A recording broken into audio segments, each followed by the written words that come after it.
Good afternoon, ladies and gentlemen, and welcome to another Wiki read. Some of you might remember this classic series, Goosebumps, by R.L. Stein. I know some of us, grew up around this time period, and we got to enjoy the books as well as the sort of kind of cheesy television show, but I much enjoyed that show. It was one of the shows I grew up with, and I have all of the episodes and have watched them an infinite amount of times.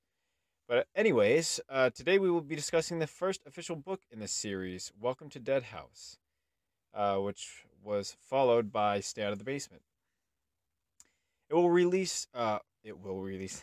It was released in July 1992 and was 123 pages long. The tagline is "It will just kill you."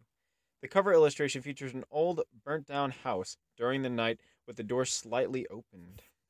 Creepy. The synopsis. The Benson family moved to Dark Falls, and they soon discovered that their new home holds a dark secret. The plot. When the family takes their first trip to Dark Falls to meet with the real estate agent, Compton Dawes, and view their new home, only the two children and their dog, Petey, immediately sense that something is not quite right. Despite the fact that it is the middle of July, the entire neighborhood seems covered in an artificial darkness created by massive overhanging tree limbs. Dead brown leaves, shade, and shadows are everywhere. Then there is the house itself, which obviously was not constructed any time in the recent past. It was an enormous, dark, antique structure with two big bay windows on the second floor that look eerily like a pair of observing eyes.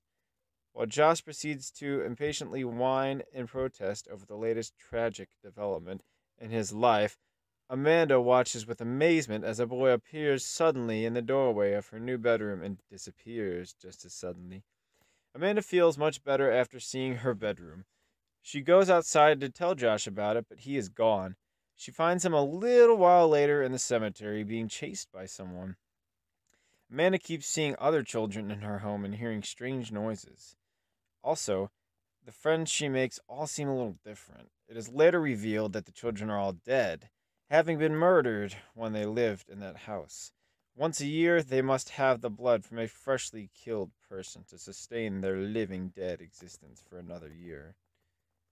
One of the undead children, Ray, attacks Amanda in the cemetery, while her brother, Josh, is still looking for the dog. Josh saves her at the last moment when he shines his light on Ray's face. This results in Ray disintegrating and becoming a pile of bones. Harshness. Amanda and Josh run home, but when they arrive, they are attacked by the dead children who explain that there is no great uncle and that the letter sent to their parents was a trick to bring the Benson family to Dark Falls. This is the dead house. Once a year, you see, we need new blood, the dead children say. As they move forward to kill Amanda and Josh, suddenly Mr. Dawes, the real estate agent, appears at the door and the dead children vanish. He tells them that he has already saved their parents from the dead people and that he will take them to join their parents.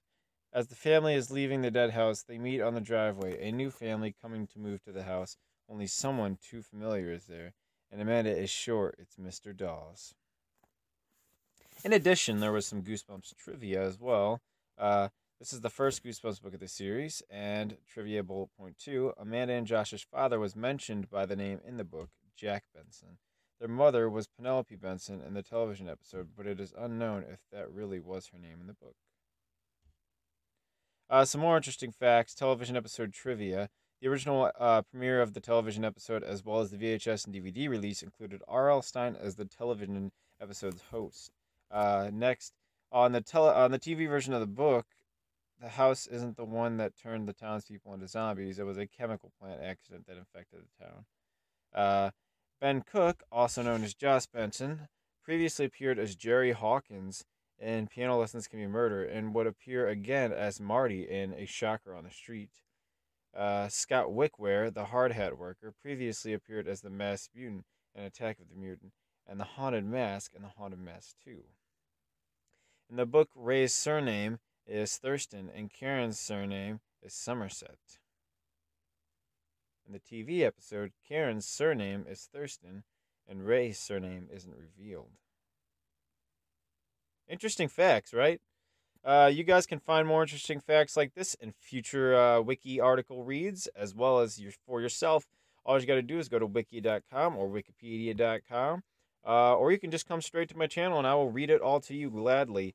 You can just chillax, do whatever you want, and I'll read anything you want. You guys just throw something out there and I'll read it. Nothing, inappropriate or anything like that, though. But if you guys have a particular Goosebumps article you'd like me to read off to you, then by all means, let me know, and I'll try and do my best for you. Until then, I'll see you guys next time on WikiRead.